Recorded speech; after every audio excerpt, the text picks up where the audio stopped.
Have you ever felt so full of joy that you thought you might burst? Be careful, for sometimes the loudest song is the one that precedes the deepest silence. It is a lesson learned not in triumph, but in the quiet ache of regret, a lesson one poor soul learned on a moonlit night that promised everything and delivered only pain. Our story begins with Barnaby, a donkey whose world was painted in shades of grey. His owner, a cruel and miserly man, saw him not as a living creature, but as a machine for carrying heavy loads. Barnaby's days were a blur of crushing weight and the sharp sting of his master's stick. His nights were spent in a cold, damp stable with only a few wisps of straw to dull the gnawing emptiness in his belly. He was a creature of bones and sorrow, his coat matted and his spirit as thin as his frame.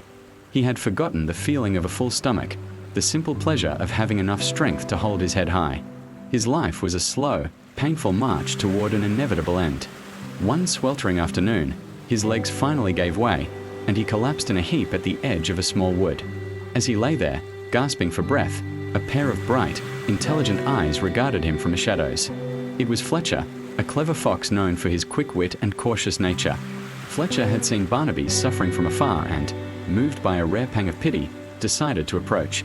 He spoke in a low, reassuring voice, and after listening to the donkey's tale of misery, he offered a glimmer of hope. Fletcher knew a secret. He knew of a place where hunger was a forgotten word. That night, the fox led the weak donkey to a sturdy fence at the back of a large estate. He pointed to a small, hidden gap in the hedge. "Through there," Fletcher whispered, "is a paradise. The farmer's vegetable garden.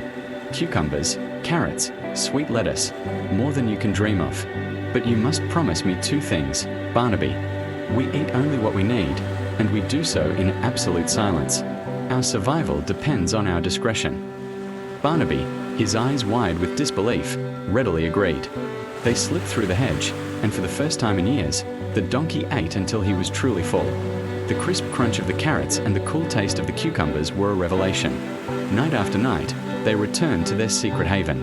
The change in Barnaby was nothing short of miraculous. The dullness in his eyes was replaced by a vibrant spark. His ribs, once starkly visible, were covered by a layer of healthy flesh.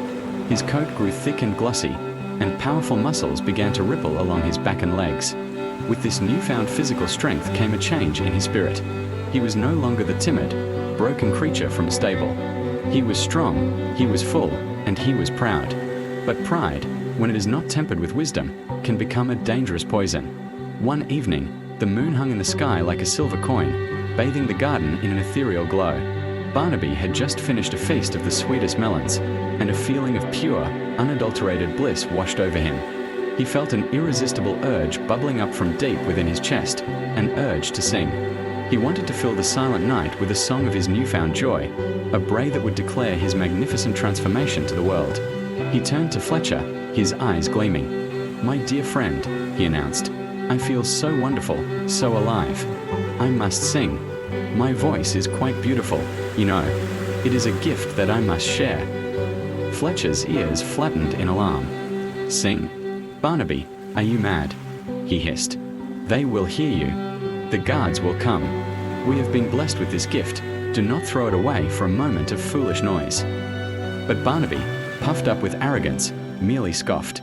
"What do you know of art, Fletcher? You are a creature of stealth and silence. I am a creature of passion. My song will enchant them, not anger them."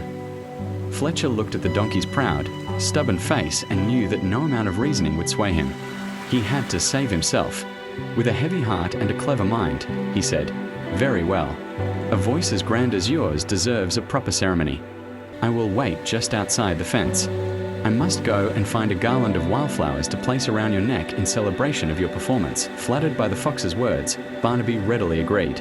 Fletcher slipped silently back through the hedge and vanished into the darkness. Alone in the moonlit garden, Barnaby took a deep, dramatic breath. He threw his head back and let out the loudest, most discordant bray imaginable. It was not a song, it was a saw tearing through the fabric of the night.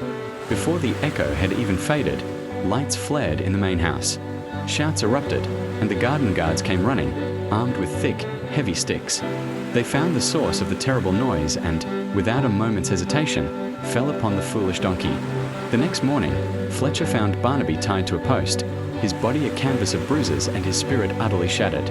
His newfound strength was gone, replaced by a deep, throbbing pain. Fletcher said nothing. He did not need to.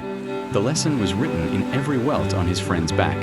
Barnaby had learned, in the cruelest way possible, that the advice of a true friend is a treasure beyond price. He had learned that an ego fed by a full belly can lead to an empty soul, and that the loudest voice is often the one that is heard for all the wrong reasons. True strength, he now understood, was not just in the power of his body, but in the humility to listen.